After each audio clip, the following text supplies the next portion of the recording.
ছোট কিছু টিপস আমরা যদি প্রত্যেক দিনের কাজে অ্যাপ্লাই করি তাহলে আমাদের প্রত্যেক দিনের কাজগুলো অনেকটাই সহজ হয়ে যায়।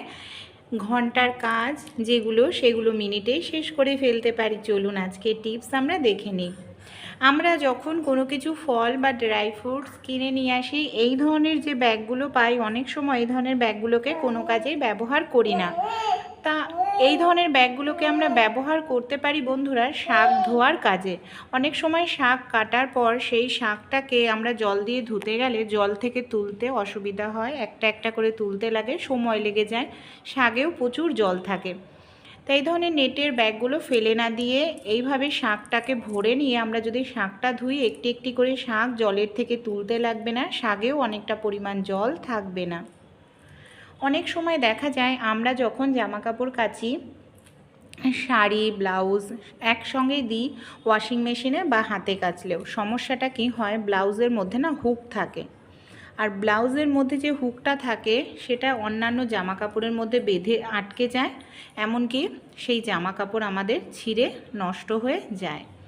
তাই যদি একসঙ্গে ওয়াশিং মেশিনে দিতেই চান বা হাতেই আপনারা কাচতে চান, যে কাজটি অবশ্যই করবেন, ব্লাউজের যে হুকগুলো আছে এইভাবে গুটিয়ে নিন, তারপর এইভাবে একটি গার্ডার আটকে নিন, তাহলে হুকগুলো খুলবে না, অন্যান্য জামা কাপড়ের মধ্যেও আটকে ধরে জামা কাপড় ছিঁড়বে না। আমরা কম বেশি প্রত্যেকেই কোথাও না কোথাও ঘুরতে যাই, অনেক সময় অনুষ্ঠান বিয়েবাড়িতে, তা কি হয় সোনাদানা সঙ্গেই নিয়ে যায়।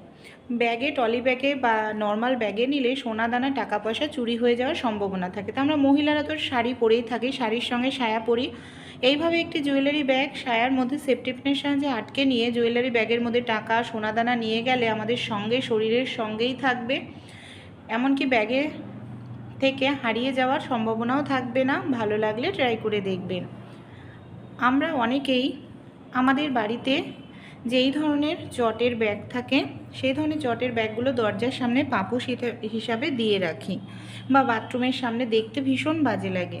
কোনো রকম কাটতে হবে না, সেলাই করতে হবে না, এই ধরনের জুয়েলারি ব্যাগগুলোকে আপনারা খুব সহজেই ব্যবহার করতে পারবেন, পাপোশ হিসাবে দেখাও যাবেন। এখানে একটি পুরনো গেঞ্জি নিয়েছি, ছোট হয়ে গেছিলো গেঞ্জিটার হাতার দিকটা ভাঁজ করে নিলাম, আর অবশ্যই উল্টো করে নিতে হবে গেঞ্জিটাকে। তারপর আমরা গেঞ্জিটাকে সোজা করে নেব। দেখুন এইভাবে আমি গেঞ্জিটাকে সোজা করে নিচ্ছি।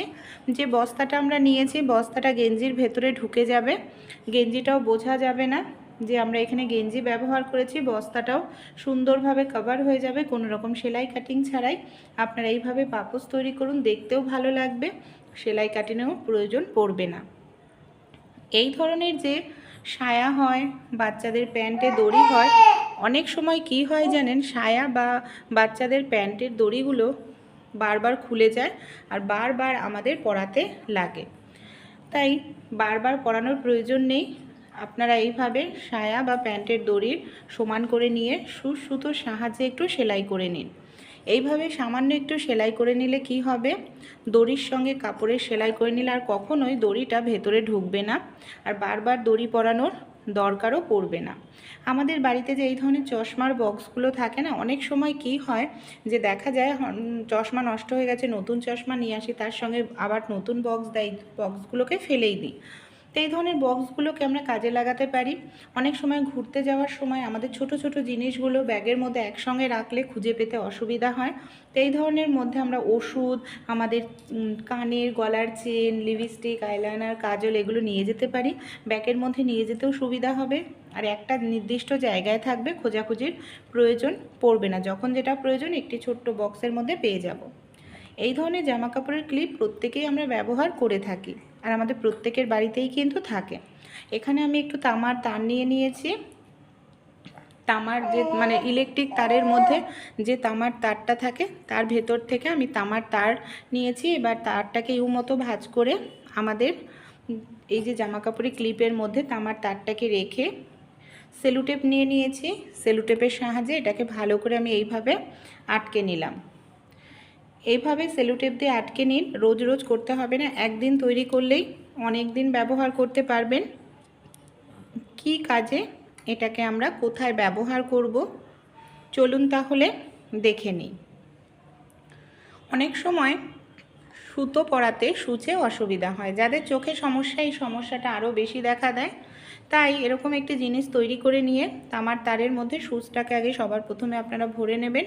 তারপর দেখুন এই যে তামার তারটা রয়েছে, তামার তারের মধ্যেই আমি সুতোটাকেও ভরে নিচ্ছি। তারপর সুচটাকে বের করে নেব। ব্যাস, ছোট্ট সুচে সুতো পরানো হয়ে যাবে।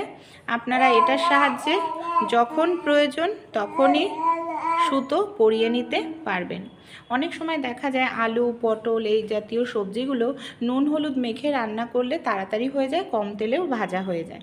কিন্তু অনেক সময় হাত দিয়ে নুন হলুদ মাখতে গেলে হাতটা হলুদ হয়ে যায়, কোথাও যাওয়ার থাকে, তাই হাত দিয়ে নুন হলুদ মাখার দরকার নেই।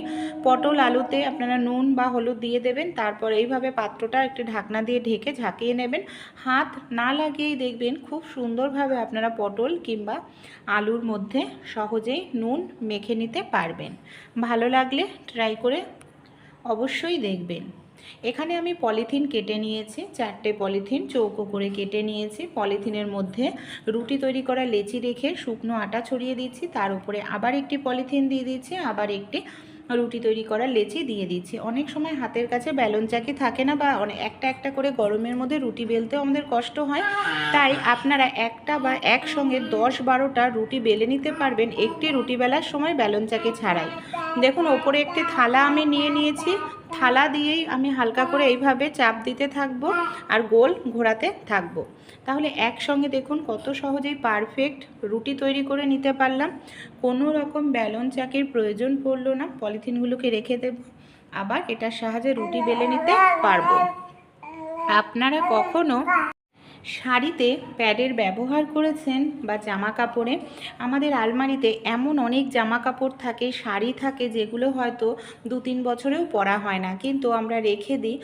এগুলোর মধ্যে যদি ন্যাপথলিন দিয়ে রাখা হয়, অনেক সময় ভেতরে ন্যাপথলিন দিয়ে রাখলে সেই জায়গাটা পচে যায়, দাগ হয়ে যায়। তাই আমাদের বাড়িতে যে স্যানিটারি প্যাড থাকে তার মধ্যে একটু পারফিউম খুব ভালো করে এইভাবে দিয়ে দিন। তারপর কি করব, আলমারিতে যেখানে জামা কাপড় থাকে যে কোনো কোণায় এই স্যানিটারি প্যাডটাকে আপনারা লাগিয়ে নিন। এতে কি হবে, ন্যাপথলিন দেওয়ার প্রয়োজন পড়বে না, জামা কাপড় একদম ফ্রেশ থাকবে, কোনো রকম পোকামাকড় ধরবে না, ড্যাম হবে না। আর মাঝে মাঝে এইভাবে একটু পারফিউম স্প্রে করে দেবেন, একদম জামা কাপড় ফ্রেশ থাকবে।